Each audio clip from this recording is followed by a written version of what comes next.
Be sure to follow me on social media, wherever you can, so this way you keep up to date with channel updates. Dragon Ball, Pokemon, Kaiju, and more. It's Steven's Toy Reviews. Hey, hello there, Collector Steven here, and we're continuing the terror of Cyber Kaiju goodness with a review of the Deforeal Rick Mothra 2019. Now, the Rick Mothra is a little bit different than the standard Mothra. The Rick Mothra is meant to sort of emulate when she first emerges into her final form, and not meant to be when we actually get to fully see Mothra on screen in different battles. So this Mothra is going to have blue on the wings instead of the normal orange that we see with other figures. I gotta be honest though here, I do think that after seeing this in hand, this is more fitting to what we actually see on screen. So this is pretty cool. Also of note, the Rick version is super limited availability, and it's not really available on the market anymore, so you're going to have to pay aftermarket prices, which if you do want that, good luck, but that's what this review is here to help you out with. Unfortunately, I don't have the standard version of Mothra yet, so I'm not going to be able to show you that one alongside this, but we'll take a look at that one later when it arrives. Okay, well, without further ado, let's take a look to see whether or not Mothra here are that into your collection. Like I said, this version of Mothra is different from the standard version. We have blue on the wings that sort of ends in a trail of orange at the tips. So this is similar to the poster color versions of Mothra that you've maybe seen, specifically one released from NECA. Sort of on the poster itself, when Mothra first emerges from the cocoon at the waterfall, you know, there's blue, the lights, and all that fun stuff. So that's kind of what this is meant to represent. This Mothra also does have an open mouth, opposed to the standard release of Mothra, which I believe has a closed mouth. So I can't show you a side-by-side comparison here, but you're just going to unfortunately have to take my word for it, or just look up promotional pictures on the internet. You can do that. I mean, that's fine. You can do whatever you need to do. Now, I will say that for this version of Mothra, I think it is overall executed rather well. I don't think it's necessarily perfect, specifically when we take a look at the one accessory that it comes with.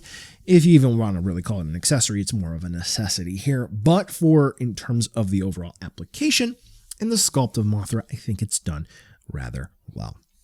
Mothra has compound eyes, and they definitely executed that feel rather well here. Mothra does have a nice buggy feel, and her antennae actually are not hard plastic. They actually have a little bit of give. So if you ever have to hold the head, maybe to use the stand, don't be super duper afraid that you are going to accidentally break them, because the antenna will move.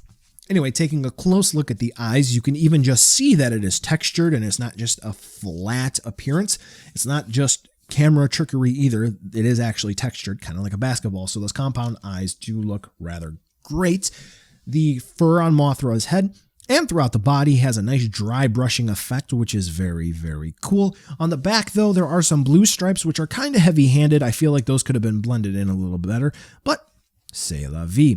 Taking a look at the wings, like I did make mention, they sort of trail off into a little bit of an orange at the tip. But what's really cool here is that upon super close inspection, there is a printing effect which is added to the wings to really get the paint accurate. So there shouldn't be a huge variance from unit to unit on how the overall paint looks.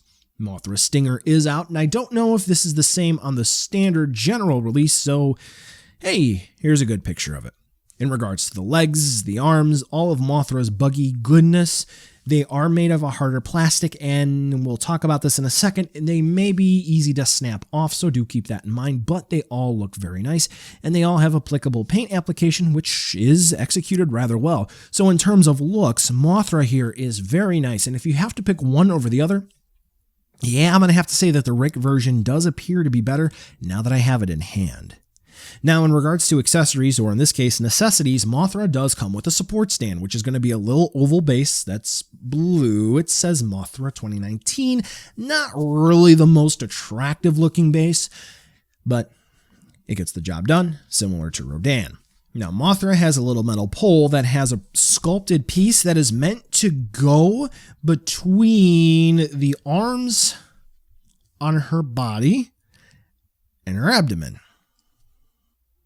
Now, I did a live stream when I was preparing my Terror of Cyber Kaiju event videos, and Yeah, initially I was very afraid that I was going to break the arms off, and I had to force Mothra onto the stand in order to get her to stay nice and secure.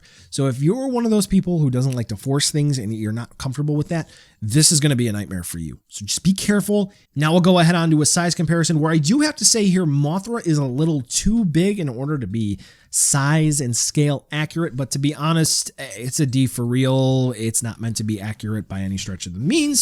So hey, we do get our money's worth, and Mothra is actually going to be about the size of your average Deforeal figure. So buy now, skip, or wait for a deal. The Rick version is going to be much more expensive than the average version, the normal general retail distribution version, so do keep that in mind. That being said, I really do enjoy this version of Mothra, and if I have to pick one over the other based on just what I'm seeing here alone, I prefer the Rick version over the general retail release, but we'll see a comparison when the general release gets to me. Thank you, international shutdowns. Yay. So, in general, what I would have to say is if you're concerned about the support stand, just use heat and be careful. Otherwise, it's a pretty solid release. Very, very good. Well, collectors, that brings us to the end of the video today, and I just wanted to take a second to thank you so much for watching. Now, you've heard a lot from me. I'd like to hear a little bit from you. Drop in the comments down below whether or not you liked it, you hated it, or maybe you were somewhere in between. I also want to take an extra second here for a nice, humongous thank you to all the patrons for SDR over the last month who have really helped the channel grow into what it can be today. So to all of you, 2 big thumbs up. Thank you very much. And now the end card should be popping up, which will give you a few clickable links, like maybe to subscribe or head on over to my Patreon, or some short URLs like to my social media or to my Teespring store. There's also a video I hand selected for you, so if you want to watch another STR video, I hand selected some good content for you to watch, so definitely check out that video. Thank you again so much for watching, and I'll catch ya in the next video.